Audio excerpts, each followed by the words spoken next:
आज रात हम भजन 19, 12 से 14 की घोषणा करने जा रहे हैं, जो भजन के अंतिम 3 छंद है।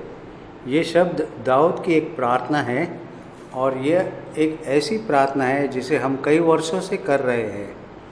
कुछ उत्तरों से हम काफ़ी हैरान रहे क्योंकि इस बात से यह शुरू होता है कि कौन उसकी त्रुटियों को समझ सकता है। गुप्त दोष से मुझे शुद्ध कर और मैं वापस देखता हूँ और मैं उन असंख्य गुप्त गलतियों पर चकित हूँ जिसे परमेश्वर ने तब से प्रकाश में लाया है जब से हमने यह प्रार्थना करना आरंभ किया है। इसलिए हम ये प्रार्थना करेंगे और फिर हम पिछले पद की प्रार्थना में शामिल होने के लिए आपको आमंत्रित करेंगे। अपने भूल चूक को कौन समझ सकता है? मेरे गुप्त पापों से तू मुझे पवित्र कर। तू अपने दास को टिटाई के पापों से भी बचाया रख, मुझ पर प्रभुता करने ना पाए। तब मैं सिद्ध हो जाऊंगा और बड़े अपराधों से बचा रहूंगा। मेरे मुंह के वचन और मेरे हृदय का ध्यान तेरे सम्मुख ग्रहण योग्य हो। हे परमेश्वर, मेरे चट्टान और मेरे उद्धार करने वाले। ठीक है, अब यह एक प्रार्थना है। यदि आपका तात्पर्य यह नहीं है तो यह प्रार्थना नहीं कीजिए, क्योंकि परमेश्वर आपको आपकी बात पर ले चलेगा। हम वाक्य दर वाक्य पद कहेंगे और आप हमारे बात के बाद उन्हें कहिए, ठीक है? मेरे मुंह के वचन, मेरे मुंह के वचन और मेरे दिल का ध्यान और मेरे दिल का ध्यान तेरे दृष्टि में स्वीकार्य हो। तेरे दृष्टि में स्वीकार्य हो। हे प्रभु, हे प्रभु, मेरी ताकत और मेरे उद्धारक। मेरी ताकत और मेरे उद्धारक। इस बार एक साथ मेरे मुंह के वचन, मेरे मुंह के वचन और मेरे दिल का ध्यान और मेरे दिल का ध्यान तेरे दृष्टि में स्वीकार्य हो। तेरे दृष्टि में स्वीकार्य हो। हे प्रभु, हे प्रभु, मेरी ताकत और मेरे उद्धारक। मेरी ताकत और मेरे उद्धारक। अब हम आज की इस शाम के सत्र के विषय को प्रारंभ करने जा रहे हैं, जो परमेश्वर के वचन, अधिकार और सामर्थ है। मेरे पिछले सत्र में मैंने बताया था कि 2 भिन्न तरीके हैं जिसमें शीर्षक परमेश्वर का वचन लागू किया जाता है। यह बाइबल पर और यीशु मसीह पर लागू होता है। उनमें से प्रत्येक को परमेश्वर का वचन कहा जाता है। यह इस तथ्य को बताता है कि यीशु और बाइबल के बीच एक पूरी पहचान है। बाइबल परमेश्वर का लिखित वचन है, यीशु परमेश्वर का व्यक्तिगत वचन है। हम वास्तव में यीशु के साथ ठीक रीति से संबंधित होना चाहते हैं, तो हमें ठीक रीति से बाइबल से भी संबंधित होना चाहिए। हम सही रीति से यीशु से संबंधित नहीं हो सकते, परंतु गलत तरीके से बाइबल से संबंधित हो सकते हैं। आज शाम को मैं इस विषय पर बात करना चाहता हूँ, बहुत महत्व और अधिकार का और परमेश्वर के वचन की सामर्थ्य का है।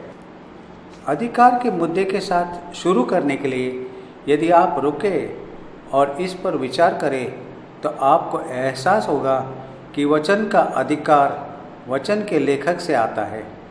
दूसरे शब्दों में, किसी भी काम का अधिकार का लेखक का अधिकार होता है। लेखक ही है जो अपनी कृति को अधिकार प्रदान करता है। इसलिए हमें जानने की आवश्यकता है, धर्मशास्त्र का लेखक कौन है। 2 तीमुथियुस 3:16 में बाइबल स्पष्ट रूप से इस सवाल का जवाब देती है। यह कहती है, हर एक पवित्र शास्त्र परमेश्वर की प्रेरणा से रचा गया और उपदेश और समझाने और सुधारने और धर्म की शिक्षा के लिए लाभदायक है, ताकि परमेश्वर का जन सिद्ध बने और हर एक भले काम के लिए तत्पर हो जाए। तो यदि आप हर अच्छे काम के लिए पूर्ण और अच्छी तरह से सुसज्जित होना चाहते हैं तो इसका सारा स्रोत धर्मशास्त्र है। और पौलुस कहता है धर्मशास्त्र परमेश्वर की प्रेरणा द्वारा दिया गया है। कहते हैं यूनानी शब्द है परमेश्वर ने श्वास लिया, और सांस के लिए और आत्मा के लिए शब्द समान हैं। इसलिए इसका अर्थ है कि संपूर्ण धर्मशास्त्र परमेश्वर की आत्मा के द्वारा दिया गया है। दूसरे शब्दों में संपूर्ण धर्मशास्त्र के पीछे प्राधिकारी पवित्र आत्मा का अधिकार है, अतः वही लेखक है। उसने कई अलग अलग माध्यमों और कई विभिन्न साधनों का इस्तेमाल किया, लेकिन उन सब के पीछे पवित्र आत्मा का अधिकार है जो खुद परमेश्वर है। अतः जब हम धर्मशास्त्र का सामना करते हैं तो हम खुद परमेश्वर के ही अधिकार का सामना करते हैं। अब यह कहता है कि कुछ एक नहीं परंतु संपूर्ण धर्मशास्त्र प्रेरित है। कुछ लोग जिन भागों को प्रेरित मानते हैं उन्हें उन भागों से अलग करते हैं जिन्हें वे वास्तव प्रेरित नहीं मानते, परंतु यह धर्मशास्त्र के अनुसार नहीं है, क्योंकि पवित्र आत्मा स्वयं कहता है कि संपूर्ण पवित्र शास्त्र परमेश्वर द्वारा प्रेरित है और संपूर्ण धर्मशास्त्र लाभदायक है। दूसरे शब्द में कोई किताब ऐसी नहीं है जिसे आप छोड़ सकते हैं और कह सकते हैं कि वे महत्वपूर्ण नहीं हैं। एजरा और नेहमिया जैसी पुस्तकें बहुत महत्वपूर्ण है। सुलेमान के गीत बहुत महत्वपूर्ण है। नहूम नबी बहुत महत्वपूर्ण है। धर्मशास्त्र के सिर्फ कुछ भागों पर ही ध्यान केंद्रित न करें और यह न सोचे कि यह काफ़ी है, क्योंकि यह सही नहीं है। यदि आप सुसज्जित होना चाहते हैं तो आपको पूरे धर्मशास्त्र से सुसज्जित होना है। इसमें कई वर्ष लगेंगे, परंतु यह प्रगतिशील है। जब आप परमेश्वर के वचन पर मनन करते और अध्ययन करते और उसे लागू करते हैं तो आप सामर्थ्य की ओर बढ़ सकते हैं। और स्मरण रखें कि यीशु ने कहा कि उसकी नींव पर इमारत बनाना परमेश्वर के वचन को सुनाना और उस पर चलना है। केवल सुनना नहीं, लेकिन सुनना और करना। और जहाँ तक सुसमाचार की व्यवस्था का प्रश्न है, केवल एक ही अधिकृत व्याख्या वह करता है और वह लेखक है। यहाँ आप काफ़ी संख्या में पुस्तक पा सकते हैं जिन पर मेरा नाम लिखा है और मैं उनका लेखक हूँ। यदि आपको निश्चय नहीं है कि उनका क्या मतलब है तो पूछने के लिए मैं सबसे उपयुक्त व्यक्ति हूँ, क्योंकि मुझे मालूम है कि मेरा क्या मतलब है। हो सकता है, और यदि आप जानना चाहते हैं कि धर्मशास्त्र के किसी भाग का अर्थ क्या है तो पता करने के लिए लेखक से परामर्श करें। धर्मशास्त्र की व्याख्या करने के लिए केवल वही अधिकृत किया गया है। दूसरा पत्रस 1 अध्याय 20-21 वचन में पत्रस कहते हैं, पर पहले यह जान लो कि पवित्र शास्त्र की कोई भी भविष्यवाणी किसी के अपने ही विचारधारा के आधार पर पूर्ण नहीं हो सकती। कोई व्यक्ति नहीं कह सकता है कि मैं जानता हूँ कि इसका क्या मतलब है। केवल पवित्र आत्मा ही व्याख्या करने के लिए अधिकृत है। और फिर से पत्रस उस बात को बताता है जिसे पौलुस ने बताया था कि धर्मशास्त्र का अधिकार और प्रेरणा का आगे कहता है, क्योंकि कोई भी भविष्यवाणी मनुष्य की इच्छा से कभी नहीं हुई, पर भक्तजन पवित्र आत्मा के द्वारा उभारे जाकर परमेश्वर की ओर से बोलते थे। फिर से पत्रस उस बात को बताता है जिसे पौलुस ने बताया था कि धर्मशास्त्र का अधिकार और प्रेरणा का स्रोत पवित्र आत्मा है। अब आप कह सकते हैं कि और बहुत हद तक तर्क संगत भी हो कि बाइबल के लिखने वाले लोग कई मामलों में बहुत कमज़ोर और भूल करने वाले थे और बाइबल उनके कई पापों को दर्ज भी करती है। मैं सोचता हूँ कि यह बाइबल की सटीकता का एक निशान है कि वह उन लोगों के पापों को भी दर्ज करती है जिन्होंने उसे लिखा। बहुत सारे लोग आज अपने पापों को रफा दफा करते हैं और उन्हें बेनकाब नहीं करते और अचूक के रूप में खुद को पेश करने की कोशिश करते हैं। बाइबल का कोई भी लेखक ऐसा नहीं करता। यहाँ तक कि दाऊद के गंभीर पाप भी सभी के पढ़ने के लिए दर्ज है, जो अधिकांश भजनों का लेखक है। ऐसे में जब बाइबल के लेखक गिर सकने वाले थे तो फिर कैसे बाइबल अचूक हो सकता है? भजन 12 अध्याय 6 वचन में उस सवाल का एक सुंदर जवाब दिया गया है।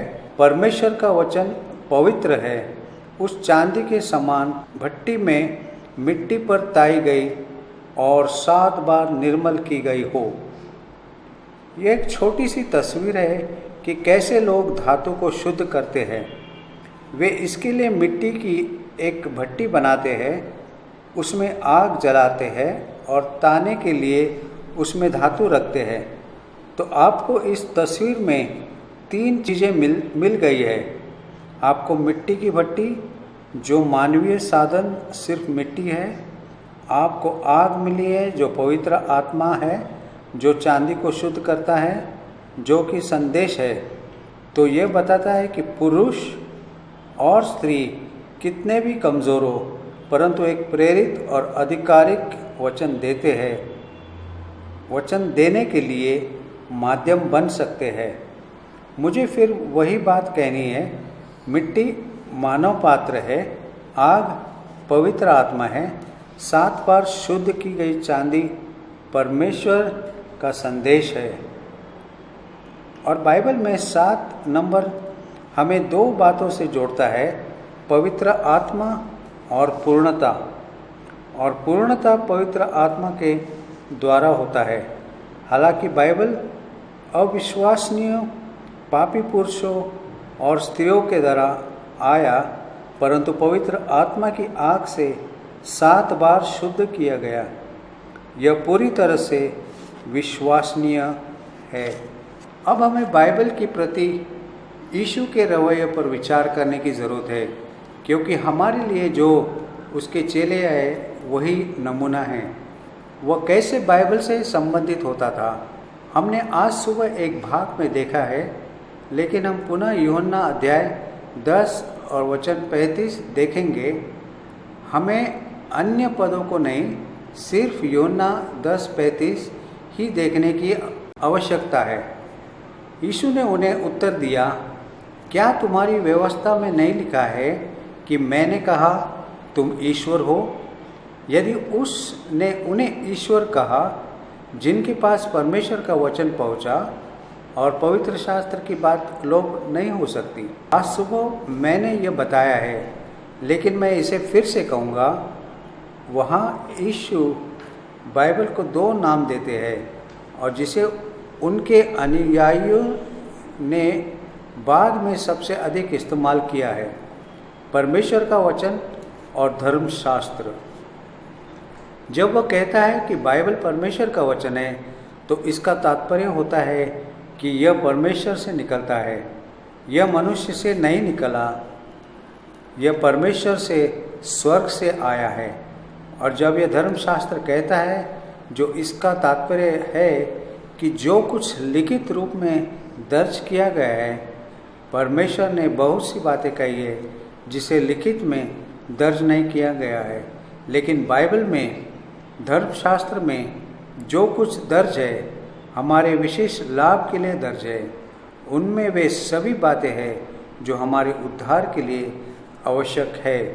तो यह यीशु का रवैया था जो उसे वाक्य में अभिव्यक्त किया गया, जिसे हमने इस सुबह देखा, परंतु इसे दोहराना अच्छा होगा। धर्मशास्त्र को तोड़ा नहीं जा सकता, यह तोड़ा नहीं जा सकता है से बढ़कर और कोई सरल वाक्यांश नहीं है। जिससे पूरी तरह से धर्मशास्त्र का अधिकार व्यक्त किया जा सके। जो कुछ इस सुबह हमने किया उसे पुनः करने मेरे साथ उन शब्दों को दोहराने के लिए आपको आमंत्रित करना चाहता हूँ। धर्मशास्त्र को नहीं तोड़ा जा सकता। एक बार फिर यह कहे, धर्मशास्त्र को नहीं तोड़ा जा सकता।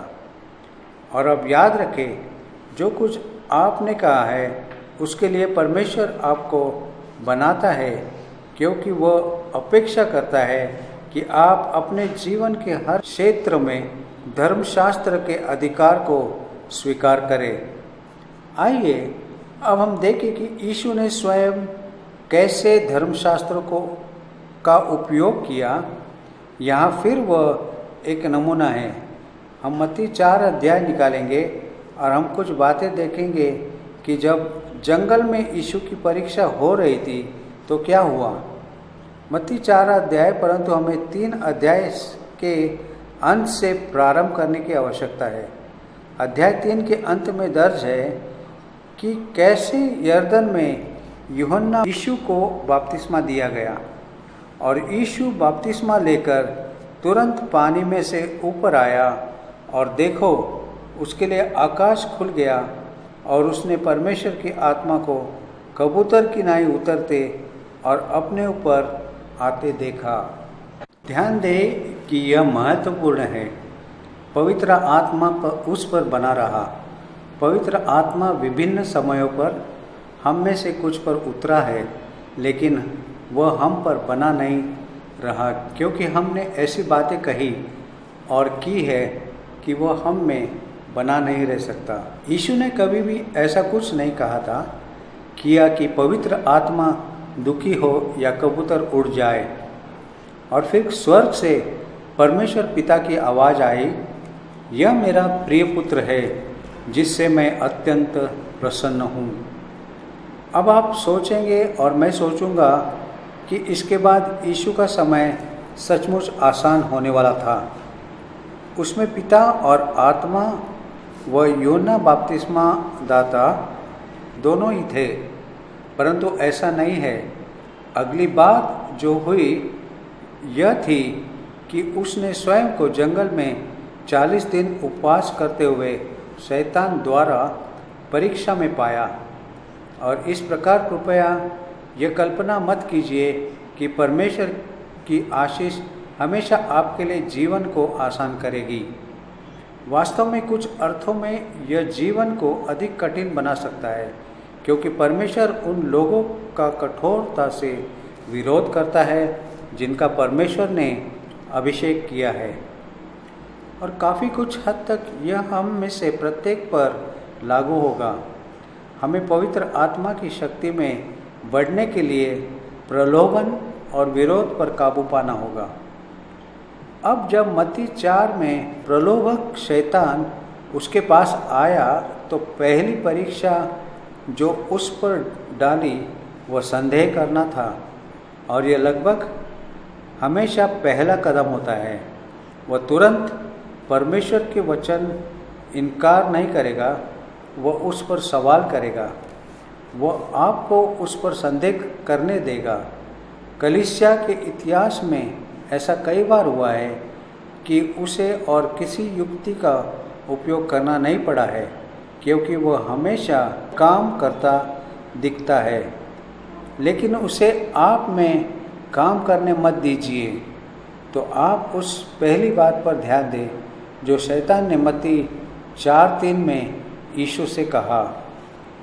तब परखने वालों ने पास आकर उससे कहा, यदि तू परमेश्वर का पुत्र है तो कह दे कि यह पत्थर रोटियां बन जाए। परमेश्वर ने अभी स्वर्ग से बात किया था और कहा था, यह मेरा प्रिय पुत्र है, लेकिन शैतान उसे चुनौती दे रहा था कि जो कुछ उसने परमेश्वर से सुना था उस पर संदेह करे। यदि तू परमेश्वर का पुत्र है तो यह संबोधित करने के लिए कुछ करना है, इन पत्थरों की रोटियां बनाओ। लेकिन यीशु ने उसे उत्तर दिया, कि लिखा है, मनुष्य केवल रोटी ही से नहीं जीवित रहेगा। संयोग से यह दिलचस्प है कि तीनों उत्तर जो यीशु ने शैतान को दिया वह व्यवस्था विवरण की पुस्तक से लिया गया है। और यह भी दिलचस्प है कि यह न तो यीशु और न ही शैतान ने कभी व्यवस्था विवरण की किताब के अधिकार पर सवाल उठाया। तो क्यों यह करके अपना समय बर्बाद करे? इसी रीति से यीशु ने प्रलोभन से व्यवहार किया। यह बहुत अधिक महत्वपूर्ण है।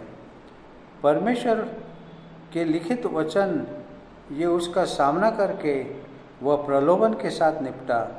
यह लिखा है, मत सोचिए कि आप शैतान से बहस करने के लिए काफ़ी चालाक है, परंतु आपकी तुलना में वह अधिक चालाक है। इस कारोबार में उसे एक लंबा समय हो गया है। अपने तर्क से उसे समझाने का प्रयास मत कीजिए।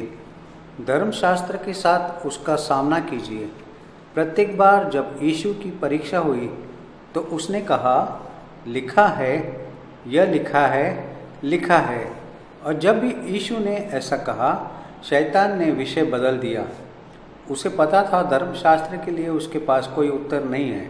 इसलिए आपके दर्शन के साथ या अपने धर्म विज्ञान के साथ शैतान पर काबू पाने का प्रलोभ में मत पड़िए। सिर्फ परमेश्वर के लिखित वचन से उसे जवाब दीजिए। आप देखते हैं कि यीशु ने वह गलती नहीं की जो हवा ने की थी। आप उत्पत्ति 3 में मानव इतिहास के शुरुआत में जाए तो पहले कुछ पद यह कहते हैं, यहोवा परमेश्वर ने जितने बनेले पशु बनाए थे उन सब में से सर्प धूर्त था। और उसने स्त्री से कहा, क्या सच है कि परमेश्वर ने कहा कि तुम इस वाटिका के किसी वृक्ष के फल न खाना? उसने पहली बार क्या करने के लिए उसे लुभाया था? निसंदेह यह सही है। और जब आप शक करते हैं तो अगला कदम अविश्वास होता है और उसका अगला कदम अनाज्ञाकारिता होता है। उसे याद रखिए, संदेह को काम करने मत दो। खैर, हवा ने यह सोचने की गलती की कि वह उसके स्तर पर शैतान से मिल सकती है। उसने एक जवाब दिया, ठीक है, हम हर पेड़ का फल खा सकते हैं। वह किसी भी प्रतिबंध की बात को स्वीकार करना नहीं चाहती थी कि बीच के पेड़ के फल को छोड़कर जो जीवन के वृक्ष का फल है। और उसके बारे में उसने कहा कि परमेश्वर ने कहा कि तुम इसे न छूना, नहीं तो तुम मर जाओगे। और शैतान के जवाब पर ध्यान दीजिए। सर्प ने स्त्री से कहा, तुम निश्चय न मरोगे। वह इसी बात पर ले आता है। वह पूछताछ के द्वारा शुरू करता है, लेकिन वह इनकार पर ले आता है। यदि आप पिछले 100 साल या उससे अधिक कलीसिया के इतिहास का अध्ययन करें तो आप पाएंगे कि जब कभी उसने धर्मशास्त्रियों या प्रचारकों या जो जिस किसी को भी धर्मशास्त्र पर प्रश्न करने को राज़ी किया है तो उन्हें उसके इनकार करने पर लेकर आया है। धर्मशास्त्र आधिकारिक है, यह परमेश्वर का वचन है। इसे स्वीकार कीजिए, इसके साथ जिए, इससे शैतान को जवाब दीजिए। वो परमेश्वर के वचन को जवाब नहीं दे सकता है। इफिसियों 6:17 में पौलुस कहता है, परमेश्वर का वचन जो आत्मा की तलवार है ले लो। और आप शायद जानते होंगे कि शब्द के लिए यूनानी भाषा में 2 शब्द है, एक लोगोस और दूसरा रेमा। लोगोस पूरी तरह परमेश्वर का अनंत परामर्श है। रेमा परमेश्वर का कहा गया वचन है। यही वो शब्द है जिसे इफिसियों 6:17 में इस्तेमाल किया गया है। आत्मा की तलवार लेना, जो परमेश्वर का कहा गया वचन है। और जब आप शैतान से मिलते हैं तो परमेश्वर का वचन बोलते हुए उससे मिले।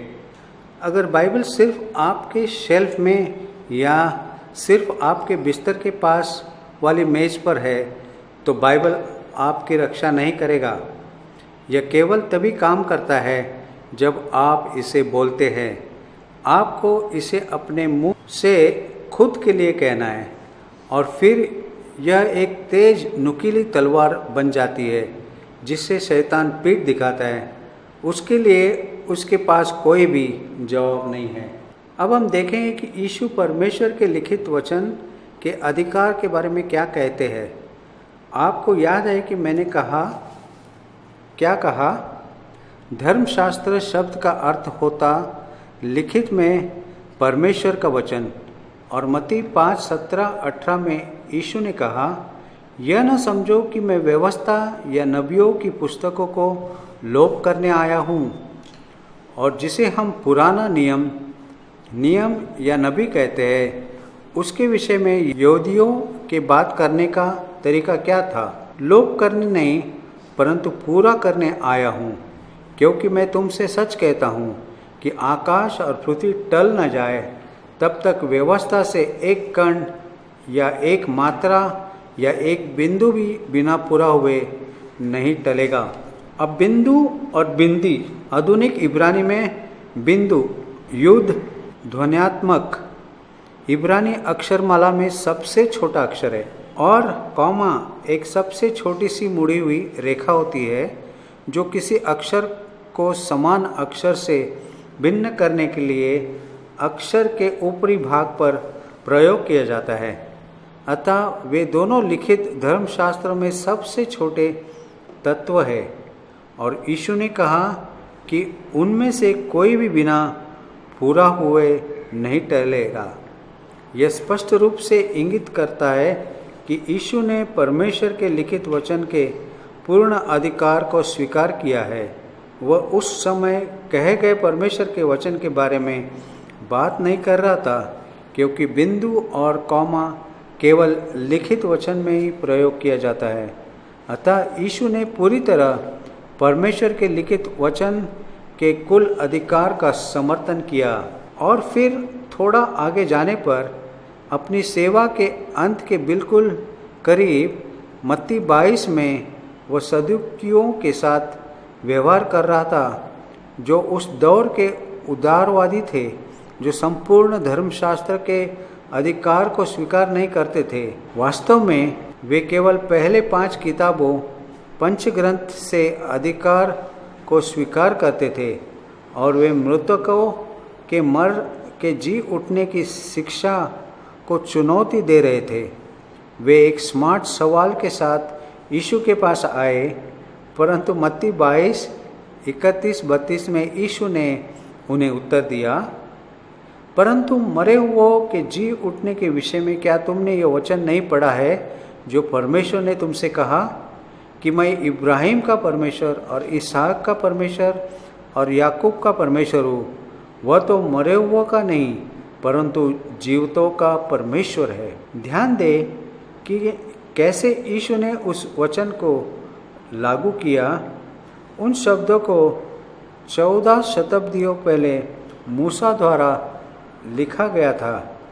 वे वास्तव में मूसा से प्रत्यक्ष रूप से प्रभु द्वारा बोले गए शब्द थे, परंतु उसके विषय में यीशु ने कुछ ऐसा नहीं कहा कि 14 शताब्दियों पहले मूसा से कहा गया था। यह बहुत शक्तिशाली है।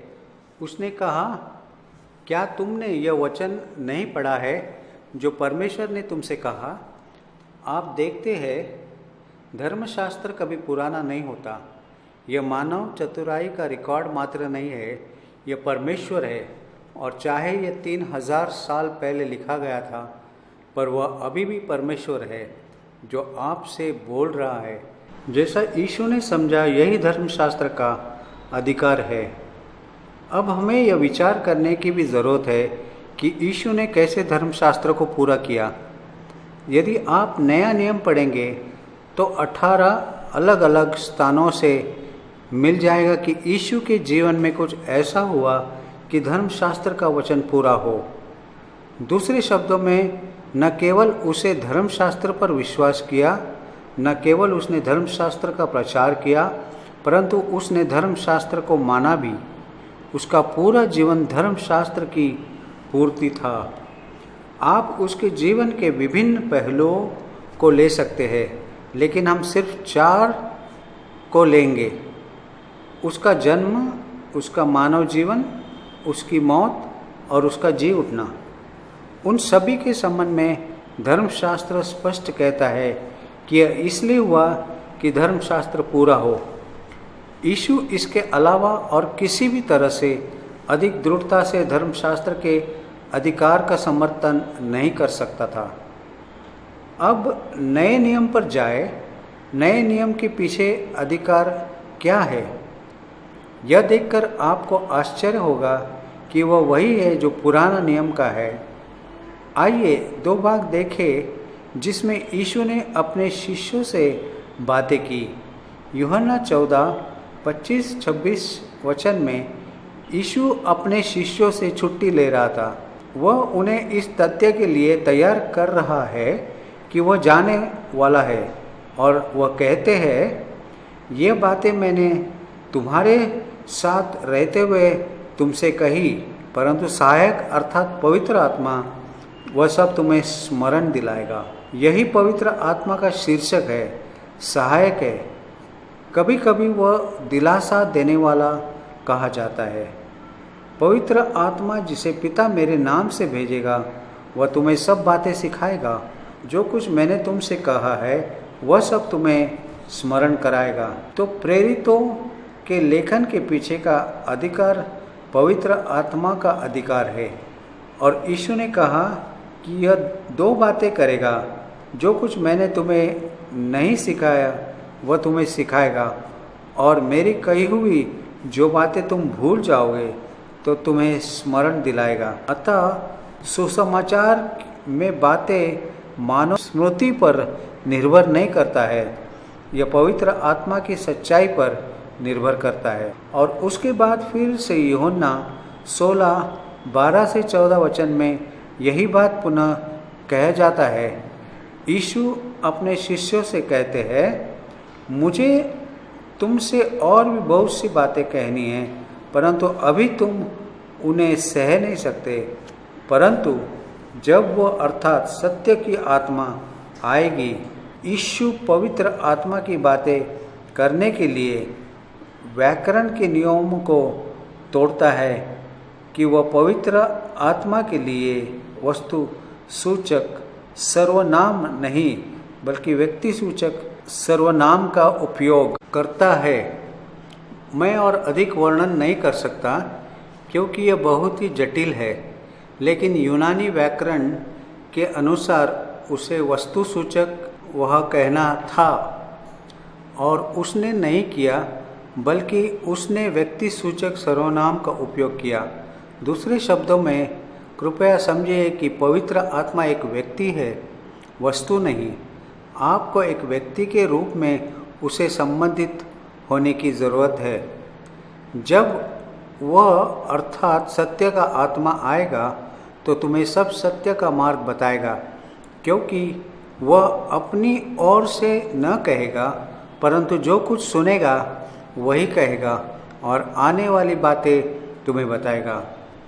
अतः फिर से यीशु कहते हैं, जो कुछ शिक्षा तुम्हें अभी तक प्राप्त नहीं हुआ है और यह पाने की ज़रूरत है, यह पवित्र आत्मा के द्वारा तुम्हारे पास आएगी। फिर वह कहते हैं, वह अपनी ओर से न कहेगा, परंतु जो कुछ सुनेगा वही कहेगा और आने वाली बातें तुम्हें बताएगा।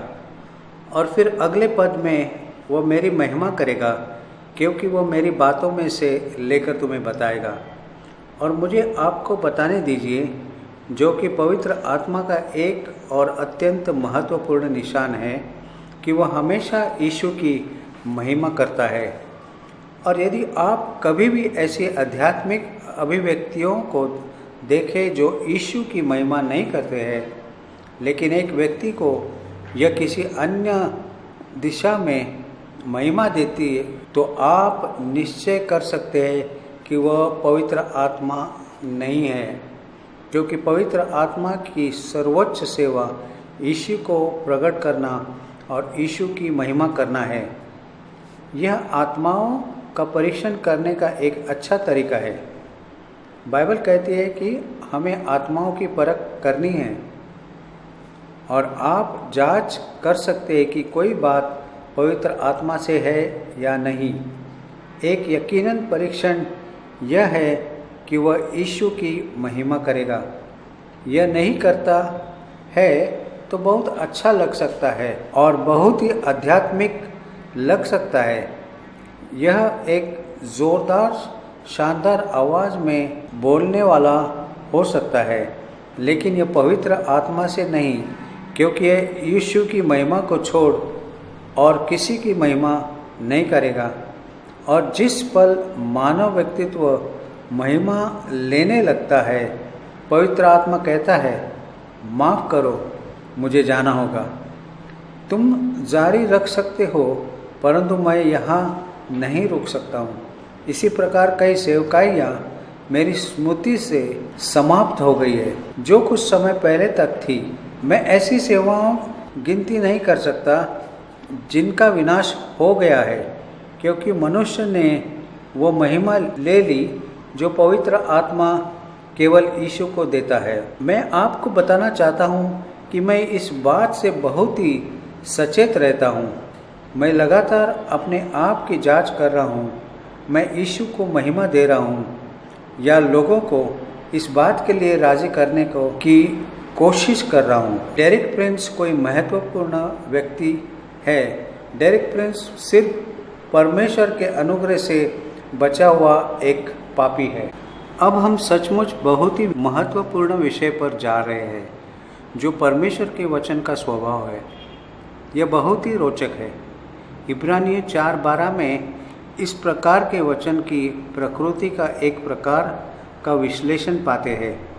इब्रानियों 4:12, क्योंकि परमेश्वर का वचन जीवित और प्रबल और हर एक दोधारी तलवार से भी बहुत चोखा है और जीव और आत्मा को और गांठ गांठ और गुद्दे गुद्दे को अलग करके आर पार छेदता है और मन की भावनाओं और विचारों को जांचता है। आप देखेंगे कि पुनः इसकी तुलना दोधारी तलवार से की गई है। जीव और आत्मा को और गांठ गांठ और गुद्दे गुद्दे को अलग करके वार पार छेदता है और मन की भावनाओं और विचारों को जांचता है। तो परमेश्वर का वचन मृतक नहीं है। यह सफ़ेद कागज पर काला निशान मात्र नहीं है। यह प्रचारक के मुंह से आने वाली आवाज़ मात्र नहीं है। यह जिंदा है और जहाँ कहीं यह आता है वहाँ जीवन लाता है। परमेश्वर का वचन जीवित है और शक्तिशाली है। परमेश्वर का धन्यवाद हो कि यह शक्तिशाली है। वह शैतान के सब झूठ की तुलना में अधिक शक्तिशाली है, जिससे उसने दुनिया को भर दिया है। परमेश्वर का वचन आखिरी जवाब है। और फिर यह कहता है, जीव और आत्मा को गांठ और गुद्दे गुद्दे को अलग करके। यह बहुत दिलचस्प है। मैं उसे अनदेखा नहीं करना चाहता, लेकिन बाइबल प्रकट करती है कि मनुष्य एक त्रिएक प्राणी है, आत्मा, प्राण और देह। त्रिएक परमेश्वर की समानता में रखा गया एक त्रिएक प्राण, पिता, पुत्र और पवित्र आत्मा। लेकिन आत्मा और देह के बीच में भेद करना सीखने का एक ही रास्ता परमेश्वर के वचन के द्वारा होता है। यह एक ऐसा हथियार है जो आत्मिक और प्राणिक के बीच प्रवेश कर उन्हें अलग करने के लिए पर्याप्त रूप से तेज है। यह बहुत महत्वपूर्ण है, क्योंकि यदि आप नए नियम का अध्ययन करें और हमारे पास वहां जाने के लिए समय नहीं है, तो आप कई मायनों में प्राणिक आत्मिक के विरोध में हैं। 1 कोरिन्थियों 2 अध्याय में पौलुस कहता है कि प्राणिक मनुष्य परमेश्वर के आत्मा की बातें प्राप्त नहीं करता है, क्योंकि उनकी परख आत्मिक रीति से होती है। इसलिए यह महत्वपूर्ण है कि हम आत्मिक और प्राणिक के बीच में भेद करना सीखें। केवल परमेश्वर का वचन ही ऐसा कर सकता है। यह गांठ और गुद्दे के बीच विभाजित कर सकता है। अतः धर्मशास्त्र वहाँ प्रवेश कर सकता है जहाँ कोई सर्जन का उपकरण प्रवेश नहीं कर सकता है और कोई मनोचिकित्सक की जांच घुस नहीं सकती। केवल यही एकमात्र बात है जो मानव व्यक्तित्व के बहुत गहराई में हमें ले जाता है। और फिर यह कहता है, मन की भावनाओं और विचारों को जांचता है।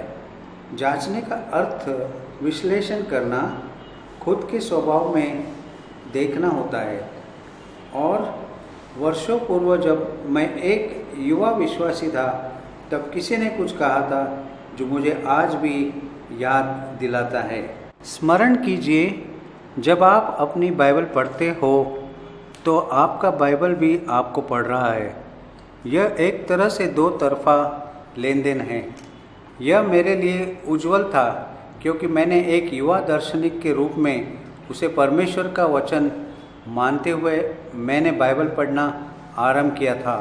परंतु जब मैं पढ़ता चला गया और मैंने उसे बहुत उदास पाया, और केवल मेरी यह दृढ़ता कि कोई किताब मुझे कभी हरा नहीं सकती है, मैं इसे पढ़ता रहा और मैं अपने विषय में कुछ भिन्न महसूस करने लगा। उस समय तक मैंने सोचा था मेरे पास सब कुछ का जवाब है, दर्शन में कुछ का समाधान हो सकता है। लेकिन जैसे जैसे मैं बाइबल पढ़ता चला गया, मैं कम से कम आत्मविश्वासी रह गया। मैं समझ नहीं सका कि मेरे साथ क्या हो रहा था। मुझे लगा कि मैं समय से पहले बूढ़ा हो रहा हूँ, हालांकि मैं उस समय 25 का भी नहीं था। मुझे पता ही नहीं चला कि जब मैं बाइबल पढ़ रहा था तो बाइबल मुझे पढ़ रही थी।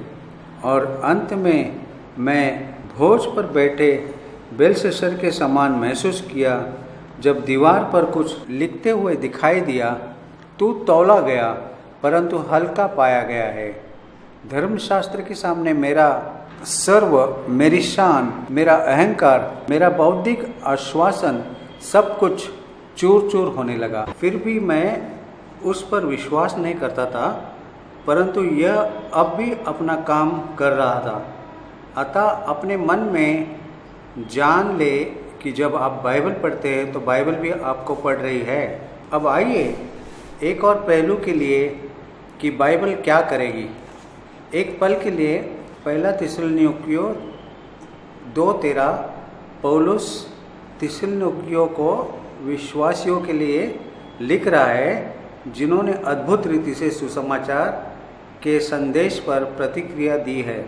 वह कहते हैं, इसलिए हम भी परमेश्वर का धन्यवाद निरंतर करते हैं कि जब हमारे द्वारा परमेश्वर के सुसमाचार का वचन तुम्हारे पास पहुंचा, तो तुमने उस मनुष्य का नहीं परंतु परमेश्वर का वचन समझकर, और सचमुच ये ऐसा ही है, ग्रहण किया, और वह तुम में जो विश्वास रखते हो प्रभावशाली है। आप समझते हैं कि बाइबल आप में जो कुछ करेगा वह इस बात पर निर्भर करता है कि आप इसे स्वीकार कैसे करते हैं। यदि आप इसे केवल परमेश्वर के वचन के रूप में ग्रहण करते हैं, तो मनुष्य के वचन के रूप में आप में अपना पूरा काम नहीं करेगा। मैं मनुष्य का एक वचन कहने के लिए माफ़ी चाहता हूँ, परंतु यदि आप इसे परमेश्वर के वचन के रूप में ग्रहण करते हैं तो ये आप में प्रभावी ढंग से काम करता है। और जब आप अपना बाइबल पढ़ते हैं तो अब समय लीजिए और तब प्रभु से कहिए, मैं विश्वास करता हूँ कि यह आपका वचन है, मैं इसे आपके वचन के रूप में ग्रहण करता हूँ। यह मुझ में, मेरे जीवन के हर क्षेत्र में, आत्मा, प्राण और देह में वह काम करे जिसे करने के लिए आपने इसे भेजा है, क्योंकि मैं इस पर विश्वास करता हूँ।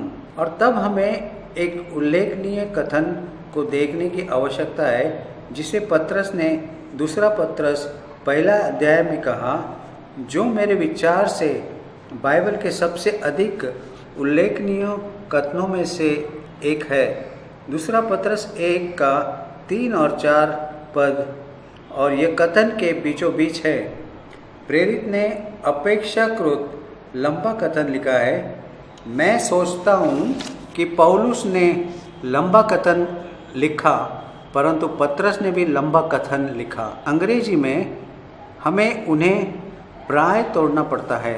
अतः मैं इस कथन के आरंभ में जाने नहीं जा रहा हूँ, मैं मध्य में आरंभ करने जा रहा हूँ। ईश्वरीय सामर्थ्य ने सब कुछ जो जीवन और भक्ति से संबंध रखता है हमें उसी की पहचान के द्वारा दिया है, जिसने हमें अपनी ही महिमा और सद्गुण के अनुसार बुलाया है। यह एक अद्भुत कथन है। यह कहता हूँ कि हमें जो कुछ चाहिए वो परमेश्वर के ईश्वरीय सर्वशक्तिमान सामर्थ्य ने पहले से दे दिया है। पर प्रभु वो कहा है, मुझे तो कहीं दिखाई नहीं दे रहा है, जिनके द्वारा उसने हमें बहुमूल्य और बहुत ही बड़ी प्रतिज्ञा दी है, ताकि इनके द्वारा तुम उस सड़ाहट से छूटकर जो संसार में बुरी अभिलाषाओं से होती है, ईश्वरीय स्वभाव को सहभागी हो जाओ। अतः किस प्रकार परमेश्वर ने हमें सब कुछ दे दिया है जिनकी हमें जीवन और भक्ति के लिए आवश्यक है, वे कहाँ हैं? वे प्रतिज्ञा में हैं। मुझे यह छोटा कथन पसंद है जिसे मैंने शामिल किया है। मेरा सौभाग्य प्रतिज्ञाओं में है। क्या आप मेरे साथ ये कहेंगे, मेरा सौभाग्य प्रतिज्ञाओं में है? यदि आप वह सब कुछ पाना चाहते हैं जिसे परमेश्वर ने आपके लिए प्रबंध किया है, तो आपको उसे उसकी प्रतिज्ञाओं के द्वारा पाना है, क्योंकि उनमें सब कुछ है जिनकी आपको ज़रूरत पड़ने वाली है। परंतु यह यीशु के ज्ञान के द्वारा भी आती है, क्योंकि धर्मशास्त्र यीशु को प्रकट करता है। और आश्चर्यजनक कथन यदि बाइबल में इतना स्पष्ट लिखा नहीं होता तो मैं यह कहने का साहस नहीं करता। यह है कि प्रतिज्ञाओं में भाग लेने के द्वारा हम भ्रष्टाचार से बचकर ईश्वरीय स्वभाव के भागी बन सकते हैं, जो वासना के द्वारा संसार में है। बहुत सावधान होने की आवश्यकता है, क्योंकि कुछ इस प्रकार की शिक्षा पाई जाती है जिसका नाम नहीं, परंतु आप में से कई उसका नाम जानते होंगे, जो आजकल बहुत फैशनेबल है, जो सिखाता है कि यदि आप बहुत आगे तक जाएंगे और अच्छा काम करेंगे तो आप ईश्वर बन सकते हैं। मुझे निश्चय है कि आप में कुछ लोगों ने इस प्रकार की शिक्षा सुनी है। मैं आपको बताता हूँ कि वास्तव में यह नया युग कहलाता है। मैं नया युग शब्द को उपयोग करता हूँ क्योंकि मैंने कहा कि नया युग आ रहा है। तब उन्होंने मुझसे यह चुरा लिया और मुझे कुछ और सोचना पड़ा। अतः मैंने कहा कि पृथ्वी पर परमेश्वर का राज स्थापित होने जा रहा है। यीशु अपना राज्य स्थापित करने जा रहा है, और जिसे वे पसंद नहीं करते। परंतु किसी न किसी प्रकार नया युग बहुत सी हिंदू दर्शन आदि को शामिल करते हुए सिखाते हैं कि यदि आप पर्याप्त रूप से बहुत आगे तक और संयोग से जाए तो मोर्मन्स यही बात सिखाते हैं। वे सार्वजनिक रूप से यह नहीं कहते हैं, परंतु यह बात है कि आप ईश्वर हो सकते हैं। मैं आपको बताना चाहता हूँ कि यह प्रकट रूप से गलत है, और मैं एक मूल कारण बताऊंगा। परमेश्वर असृजित है, हम सृजित है, और सृजित कभी भी असृजित नहीं बन सकता। यह धोखा है। परंतु हम परमेश्वर के स्वभाव के भागी बन सकते हैं, जबकि हम प्रतिज्ञाओं को प्राप्त करें और उसे लागू करें। मैं हमेशा याकूब की सीढ़ी के बारे में सोचा करता हूँ। आपको शायद वो सपना याद है। वह स्वयं मरुस्थल से बाहर था और एक पत्थर पर तकिया बनाकर सोने लगा। आप में से कितने लोग एक तकिया के लिए एक पत्थर का उपयोग करना चाहते हैं? मैं आपको बताता हूँ कि जब मैं सूडान में, उत्तरी सूडान में हंडाडुओ के बीच में था, तो मैंने पाया कि वे तकिया के लिए पत्थरों का उपयोग करते थे। मैंने एक दिन एक सूडानी को देखा।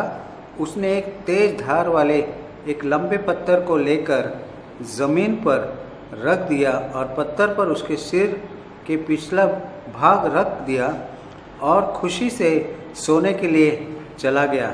इसलिए ये संभव है, लेकिन आप में से ज़्यादातर इसे पसंद नहीं करेंगे। लेकिन याकूब एक पत्थर पर अपना सिर रख के सो रहा था। मैंने एक बार किसी को कहते सुना, मैं एक पत्थर पर अपना सिर रख के सोना चाहता यदि मैं उसके बाद का याकूब बन पाता, क्योंकि उसने एक सपना देखा था, स्वर्ग तक पहुंचने के लिए एक सीढ़ी का सपना। पैर धरती पर थे, सीढ़ी का सिरा स्वर्ग में था और परमेश्वर के स्वर्गदूत उस पर चढ़ते और उतरते थे। यीशु अपने आप सीढ़ी के सिरे पर था और उसने बातें की थी। यीशु अपने आप सीढ़ी के सिरे पर था और उसने बातें की थी।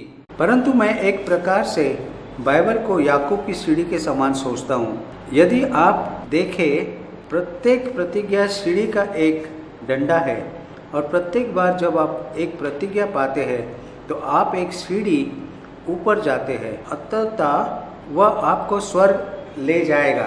कभी भी अपनी बाइबल को अनदेखा नहीं करें। यह आपकी भलाई, आपकी सफलता की कुंजी है। यह सबसे बहुमूल्य उपहार है जो परमेश्वर ने हमें दिया है। और आइए हम मन में धारण कर ले कि मानो आज हमारे पास बहुत से बाइबल हो और हम चर्चा कर रहे हो कि हम इस अनुवाद का उपयोग करेंगे या फिर उस अनुवाद का, या हम उसका चित्रीकरण चाहते हैं या उसे टीका सहित चाहते हैं। आइए स्मरण रखें कि आज संसार में ऐसे करोड़ों लोग हैं जिन्होंने कभी एक बार भी बाइबल नहीं खोली है।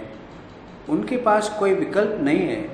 और आइए एक और बात याद रखें कि बीते समय में, पिछली सदियों में मेरे और आपके लिए बाइबल को सुरक्षित रखने के लिए पुरुषों और स्त्रियों ने अपना जीवन बलिदान किया है। अतः आइए आदरपूर्वक इससे व्यवहार करें, बाइबल के प्रति आदरपूर्ण हो, क्योंकि इसी रीति से परमेश्वर आपके जीवन में आता है। अब मैं इस भाग को कुछ उत्तेजक बातों के साथ समाप्त करना चाहता हूँ, जिस पर विचार करने के लिए मेरे पास थोड़ा ही समय है। यही परमेश्वर के वचन का प्रभाव है।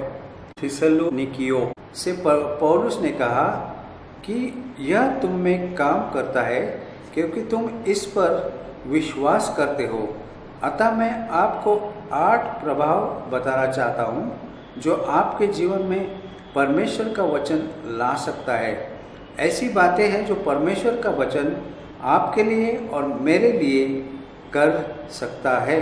सबसे पहले हम रोमियो 10 अध्याय और पद 17 देखेंगे।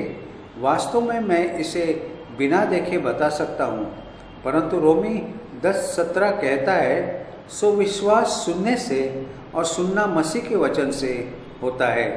अब यह एक अद्भुत पद है, क्योंकि मैं उत्तरी अफ्रीका की मरुभूमि में चर्म रोग के कारण 1 वर्ष तक भर्ती रहा, जिसे डॉक्टर उस मौसम में ठीक नहीं कर सके थे। क्रमशः उन्होंने उसे पुरानी एक्जिमा कहा और वास्तव में आज भी उनके पास इसका इलाज नहीं है।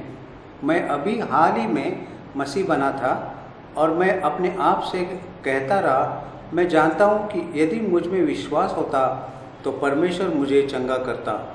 परंतु अगली बात जो मैंने अक्सर कही वह थी कि परंतु मुझ में विश्वास नहीं था और मैं उस स्थिति में था जिसे जॉन बनियन हिम्मत की कैंचुली उतारना या निराशा की घाटी कहते हैं। मुझ में विश्वास नहीं है। और एक दिन उस अंधेरी घाटी में रोशनी की चमकीली किरण दिखाई पड़ती है और यह रोमियो 10:17 से आया है। अतः विश्वास आता है। यदि आपके पास यह नहीं है तो आप इसे पा सकते हैं। आपको इसके बिना रहने की आवश्यकता नहीं है। विश्वास परमेश्वर के वचन के सुनने से आता है। में बहुतों में विश्वास आ रहा है जबकि आप परमेश्वर का वचन सुन रहे हैं। आप जानते हैं नए नियम के द्वारा जिन्होंने पढ़ा वे जोर से पढ़े मानो स्वयं को सुन रहे हो। उदाहरण के लिए रथ पर सवार इथोपिया का मंत्री जो यशायाह नबी की पुस्तक पढ़ रहा था और फिलिप्पुस उसे पढ़ते हुए सुन रहा था। यद्यपि वह अपने आप पढ़ रहा था और जोर से पढ़ने के बारे में कुछ कहना है, क्योंकि जब आप स्वयं को पढ़ते हुए सुनते हैं तो विश्वास उत्पन्न होता है ना? ठीक है, यह धर्मशास्त्र का सर्वोत्तम उत्पाद है। द्वितीय यह है कि नया जन्म उत्पन्न करता है। यह परमेश्वर के वचन के द्वारा होता है कि हम नया जन्म प्राप्त करते हैं। परमेश्वर के बारे में बात करते हुए याकूब 1:18 कहता है, उसने अपनी इच्छा से हमें सत्य के वचन के द्वारा उत्पन्न किया ताकि हम उसकी सृष्टि की हुई वस्तुओं में से एक प्रकार के प्रथम फल हो। अपनी इच्छा से आप जानते हैं कि परमेश्वर ने ऐसा क्यों किया? क्योंकि उसने ऐसा करने का निर्णय लिया। इससे परे कोई और व्याख्या हमें नहीं मिलती है। जब आप सब कुछ के प्रारंभ पर पहुंचते हैं तो यह सब कुछ परमेश्वर के निर्णय से आरंभ होता है। परमेश्वर ने अपने लिए एक जाति उत्पन्न करने का विचार किया और उसने निर्णय लिए कि यह धर्मशास्त्र परमेश्वर के वचन के द्वारा आरंभ होगा और इसी से मैंने और अपने परमेश्वर को जाना। नई सृष्टि परमेश्वर के लोग बने। तब पहला पत्रस में वह यही बात जारी रखता है। 1 पत्रस 2 अध्याय 22-23 वचन। न तो उसने पाप किया और न उसके मुंह से छल की कोई बात निकली। वह गाली सुनकर गाली नहीं देता था और दुख उठाकर किसी को भी धमकी नहीं देता था, पर अपने आप को सच्चे न्याय के हाथ में सौंपता था। ध्यान दें कि आप किस प्रकार अपनी आत्मा को शुद्ध करते हैं। सच को मानने के द्वारा, सत्य सुनने के द्वारा नहीं, परंतु उसे मानने से। और परिणाम क्या होगा? परिणाम निष्कपट प्रेम होगा। तब पत्रस आगे कहता है, नया जन्म पाकर विनाशील नहीं परंतु अविनाशी बीज से। अविनाशी बीज क्या है? परमेश्वर के वचन के द्वारा जो युगानुयुग बना रहता है। अतः यह परमेश्वर के वचन का बीज है जो विश्वास के द्वारा हृदय में ग्रहण किया जाता है, जो नया जन्म उत्पन्न करता है। बीज अविनाशी है, उससे जो जीवन निकलता है वह अविनाशी है। बीज की प्रकृति जीवन की प्रकृति निर्धारित करती है जो उससे निकलता है। यदि आप सेब का बीज बोएंगे तो संतरे का पेड़ नहीं पाएंगे। और एक बार जब आप नया जन्म पा लेते हैं तो आपको पोषण की ज़रूरत पड़ती है। और अद्भुत बात यह है कि परमेश्वर के वचन से आत्मिक उन्नति के प्रत्येक चरण के लिए उचित पोषण दिया है। जब आप केवल छोटे आत्मिक बच्चे होते हैं तो आपको दूध की आवश्यकता होती है। और यही बात पत्रस के अगले अध्याय में पद 2 में कहा गया है। पहला पत्रस 2 अध्याय 2 वचन में, नए जन्मे हुए बच्चों की नाई निर्मल आत्मिक दूध की लालसा करो ताकि उसके द्वारा उद्धार पाने के लिए बढ़ते जाओ। अतः एक बार जब आप नया जन्म पा लेते हैं तो आपको परमेश्वर के वचन के लिए एक स्वस्थ भूख होना आवश्यक है। और मुझे निश्चय है कि यहाँ आज रात हम में से बहुत से ऐसे हैं जो यह गवाही देंगे कि जब उन्होंने नया जन्म पाया था तब उन्हें जिस बात की सबसे अधिक आवश्यकता थी वह बाइबल पढ़ना था। हम स्वस्थ शिशु के रूप में स्वस्थ भूख के साथ उसी एक बात के लिए पैदा हुए हैं जो हमें पोषण दे सकती है, परंतु तब जब हम बढ़ते हैं तो हमें रोटी जैसी चीज़ों की आवश्यकता होती है। हमें वहाँ यह खोजने की आवश्यकता नहीं है कि जब शैतान ने यीशु की परीक्षा की कि पत्थरों की रोटी बना दे, तो उसने उससे क्या कहा? मनुष्य केवल रोटी ही से नहीं परंतु हर एक वचन से जो परमेश्वर के मुख से निकलता है जीवित रहेगा। अतः परमेश्वर का वचन केवल दूध ही नहीं है, वह रोटी भी है। परंतु जब हम बढ़ते हैं तो हमें अधिक ठोस भोजन की आवश्यकता होती है और उसका भी प्रबंध किया जाता है। इब्रानियों 5 में इब्रानियों का लेखक यहूदियों को लिखता है जिन्हें अपनी पृष्ठभूमि के कारण धर्मशास्त्र का ज्ञान था। वह उन्हें बता रहा था कि परमेश्वर हम में से कुछ से क्या कहना चाहता है। समय के विचार से तुम्हें और अच्छा करना चाहिए था। उसने कहा, तुम्हें धर्मशास्त्र का ज्ञान मिला है पर तुम उसका उपयोग नहीं करते हो। मैं इब्रानियों 5:12 पढ़ूंगा। समय से विचार से तो तुम्हें गुरु ही जाना चाहिए था, तो भी क्या ये आवश्यक है कि कोई तुम्हें परमेश्वर के वचनों की आदि शिक्षा फिर से सिखाए, और ऐसे हो गए हो कि तुम्हें अन्न के बदले अब तक दूध ही चाहिए। प्रमाण क्या था? वे साधारण मूल सत्यों से बढ़कर पचा नहीं पा रहे थे, क्योंकि दूध पीने वाले बच्चे को तो धर्म के वचन की पहचान नहीं होती क्योंकि वह बालक है, पर अन्न सयानों के लिए है जिनके ज्ञानेंद्रिया अभ्यास करते करते भले बुरे के भेद करने के लिए पक्के हो गए हैं। आप समझे, परिपक्व होने के लिए आपको अपने ज्ञानेंद्रियों का अभ्यास करना चाहिए। आपको अभ्यास करना है, आपको परमेश्वर के वचन को लागू करना है। जिस स्थिति में आप है उसे पहचानना, ताकतों को पहचाने जिनसे आप व्यवहार कर रहे हैं। आपको इसका उपयोग करना है। यही परिपक्वता का मार्ग है। यदि आप कभी भी गंभीरता से परमेश्वर के वचन को लागू नहीं करेंगे, यदि आप परमेश्वर के वचन के अनुसार नहीं जिएंगे, तो आप कभी भी परिपक्व नहीं बनेंगे। आप कभी भी दूध से अधिक कुछ भी खा नहीं पाएंगे, रोटी का छोटा टुकड़ा भी नहीं। परंतु ठोस आहार केवल उन लोगों के लिए है जिन्होंने अपने जीवन में नियमित रूप से उसका प्रयोग किया है, जिन्होंने अभ्यास किया है, जिन्होंने यत्नपूर्वक वचन को लागू किया है। अतः यह परमेश्वर के वचन का तीसरा परिणाम है, यह आत्मिक पोषण है। चौथा परिणाम मानसिक प्रकाश है। मैं भजन 119 के एक पद पर जाना चाहता हूँ जो मुझे निश्चय है कि सबके लिए सुपरिचित है। भजन 119 वचन 130। भजनकार परमेश्वर से बात कर रहा है और वह कहता है, तेरी बातों को खुलने से प्रकाश होता है, उससे भोले लोग समझ प्राप्त करते हैं। अतः हमारे मनों और हृदयों में परमेश्वर के वचन का प्रवेश प्रकाश देता है। शिक्षा ज्योति नहीं है। आप शिक्षित होकर भी पूरी तरह अंधेरे में हो सकते हो।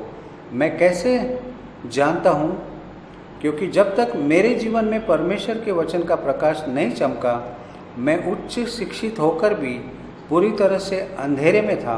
कि शिक्षा ज्योति नहीं, अतः स्मरण रखे, शिक्षा ज्योति नहीं है। वर्षों पूर्व मैं पूर्वी अफ्रीका में अफ्रीकी छात्रों के बीच काम कर रहा था जिनकी एक अभिलाषा शिक्षा प्राप्त करना था। एक बार मैंने उनके लिए एक पर्चा लिखा जिसका शीर्षक था, तुम शिक्षा खोज रहे हो पर क्या तुम बुद्धि भी पा रहे हो? मैंने इशारा किया कि बुद्धि और शिक्षा दोनों समान नहीं है। इस पर्चों में मैंने कुछ ऐसा बताया कि जिसने कुछ लोगों को झकझोर दिया था। इस संसार में अधिकांश परेशानियां शिक्षित मूर्खों के द्वारा आती है।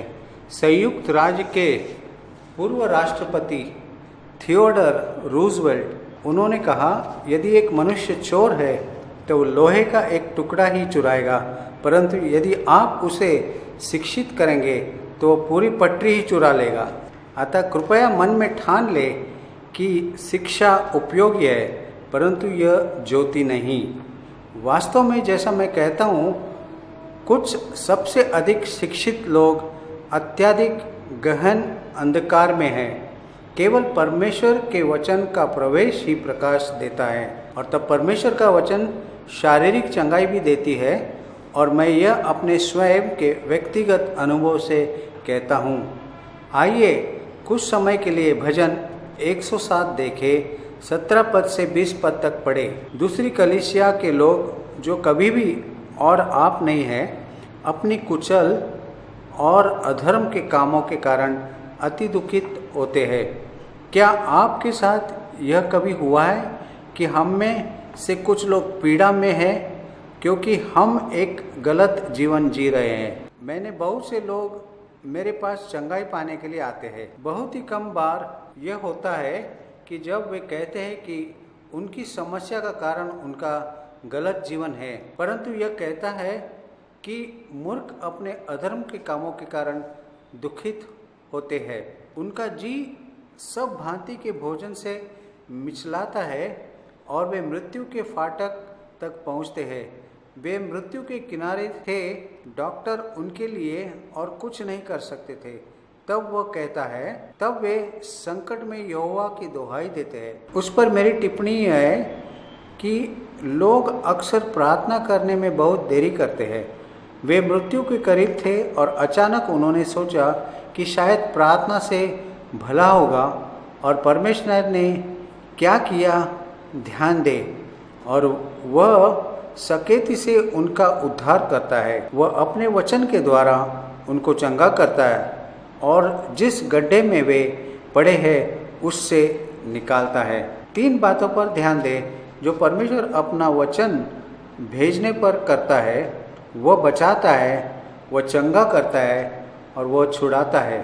परमेश्वर की महान करुणा के 3 कार्य: पाप से बचाना, बीमारी से छुटकारा देना और दुष्ट शक्तियों से छुड़ाना, प्रारंभिक रीति से वह अपने वचन के द्वारा पूरा करता है। मैं अनुभव से जानता हूँ कि आप में से कुछ लोग ऐसे प्रचारक की खोज में हैं जो आप पर अपना हाथ रखे और आपके लिए प्रार्थना करें तथा आप चंगे हो जाए। ठीक है, ऐसा हो सकता है, परंतु मैं जानता हूँ क्योंकि बहुत से लोग जो मेरे पास आते हैं वे सोचते हैं कि यदि मैं उनके लिए प्रार्थना करूं तो वे चंगे हो जाएंगे, परंतु वे नहीं होते हैं। और वास्तव में मैं ऐसे स्थान पर पहुंचा हूं जहां मैं कुछ चिंतित हूं, क्योंकि मैं देखता हूं कि वे भाई प्रिंस की खोज में है, न कि प्रभु की। और मैं आपको बताता हूं, यदि आप परमेश्वर के वचन को ग्रहण करेंगे तो बिना किसी प्रचारक के आप चंगे हो सकते हैं, क्योंकि उसने अपना वचन भेजा, उन्हें चंगा किया, उनके बंधनों से उन्हें छुड़ाया। और तब मेरा पसंदीदा पद आता है, जिसने मुझे अस्पताल से बाहर लाया जबकि कोई दत्ता था। नीति वचन 4, 20, 21 और 22 वचन। मैं इस पुराने किंग जेम्स अनुवाद से पढ़ता हूँ क्योंकि यह मेरे पास इसी प्रकार आया था। हे मेरे पुत्र, मेरे वचन ध्यान धर के सुन और अपना कान मेरी बातों पर लगा। इनको अपनी आँखों की ओट न होने दे, वरन अपने मन में धारण कर, क्योंकि जिनको वे प्राप्त होती है वे उनको जीवित रहने का और उनके सारे शरीर को चंगा रहने का कारण होती है। वह कहता है कि परमेश्वर को वचन हमारे सारे शरीर के लिए स्वास्थ्य होगा। और वहाँ मैं था जो 7 महीनों से अस्पताल में था।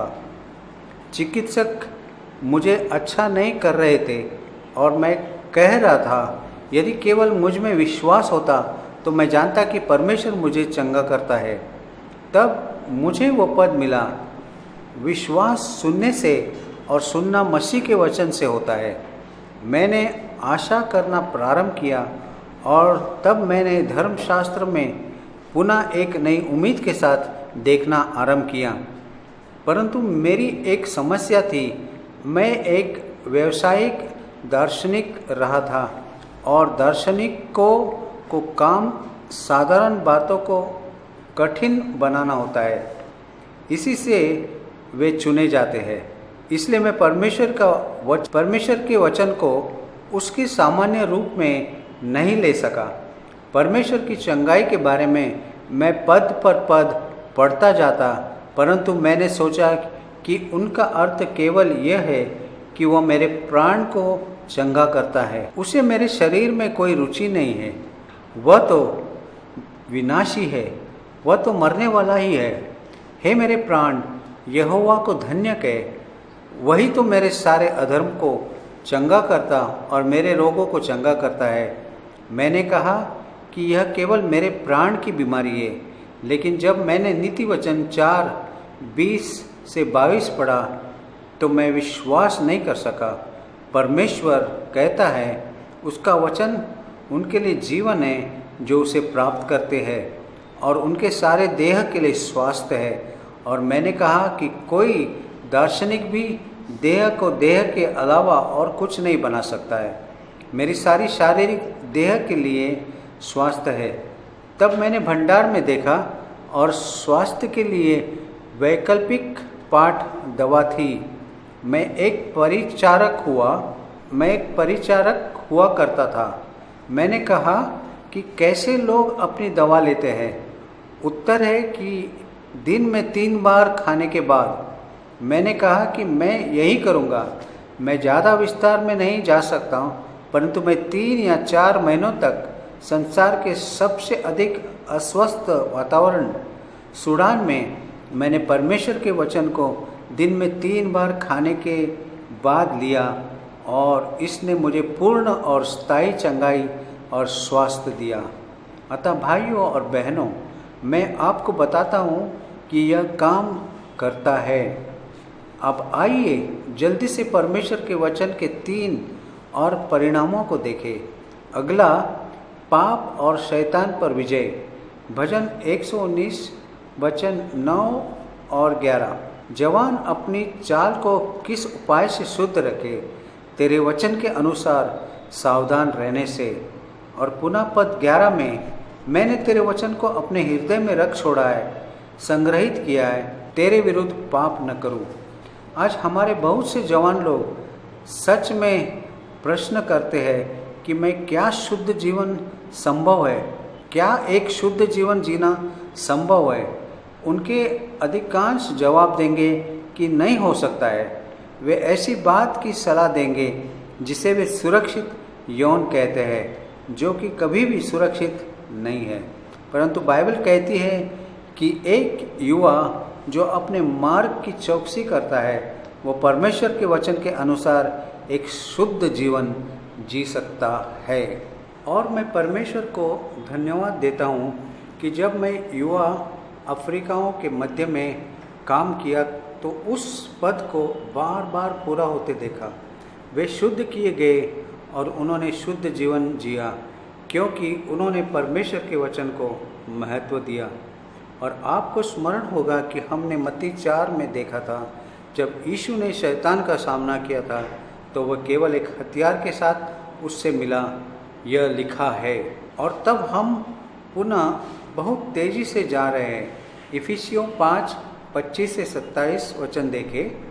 हे पतियों, अपनी पत्नियों से प्रेम रखो। पतियों, मुझे आपको बताने दें कि यह एक सलाह नहीं है, ये एक आज्ञा है। हे पतियों, अपनी पत्नी से प्रेम रखो, जैसा मसीह ने भी कलीसिया से प्रेम करके अपने आप को उसके लिए दे दिया, कि उसको वचन के द्वारा जल के स्नान से शुद्ध करके पवित्र बना, और उसे एक ऐसी तेजस्वी कलीसिया बनाकर अपने पास खड़ी करे, जिसमें न कलंक, न झुर्री, न कोई ऐसी वस्तु हो, वरन पवित्र और निर्दोष हो। किस प्रकार यीशु स्वयं के लिए एक ऐसी दुल्हन लाएगा जो पवित्र और परमेश्वर के वचन रूपी जल के स्नान से, परमेश्वर का वचन रूपी जल से शुद्ध होने से। परमेश्वर का वचन हमें पवित्र करता है, हमें शुद्ध करता है। यूहन्ना ने यीशु के बारे में कहा, यह वही है जो जल और लहू के द्वारा आया है, केवल जल के द्वारा नहीं परंतु लहू के द्वारा भी। अपने बलिदान के लहू के द्वारा हमें छुड़ाता है, परंतु अपने वचन के जल से वह हमें शुद्ध और पवित्र करता है। हमें दोनों ही चाहिए। हम लहू के द्वारा छुड़ाए हुए हैं ताकि हम उसके वचन के द्वारा शुद्ध और पवित्र हो। अंत में याकूब अपनी पत्री में 1 अध्याय 23 से 25 में कहता है कि बाइबल एक आत्मिक आईना है। जब आप उसमें देखते हैं तो ये आपका बाहरी प्रतिबिंब नहीं दिखाता है, परंतु ये बताता है कि आप भीतर कैसे हैं। याकूब बताता है कि जब आप एक दर्पण में देखते हैं और पाते हैं कि कुछ गड़बड़ है, तो समझदार की बात यह है कि उसे मान ले। यदि आपका बाल सही नहीं बैठा है तो आप कंघी करते हैं। यदि आपका चेहरा गंदा है तो आप वैसी ही प्रतिक्रिया दिखाते हैं जैसा आईने में देखते हैं। आपको उसमें अपना आत्मिक स्तर देखने और उसे अमल करने की आवश्यकता है जैसा आईना दिखाता है। अतः मुझे इसे दोहराने और समाप्त करने दें। परमेश्वर के वचन के 8 प्रभाव। यह विश्वास उत्पन्न करता है, यह नया जन्म का बीज है, यह आत्मिक पोषण है, यह मानसिक प्रकाश उत्पन्न करता है, यह शारीरिक चंगाई देता है, यह पाप और शैतान पर विजय को संभव बनाता है, यह शुद्ध और पवित्रता लाता है। यह एक आत्मिक आईना है। आमीन।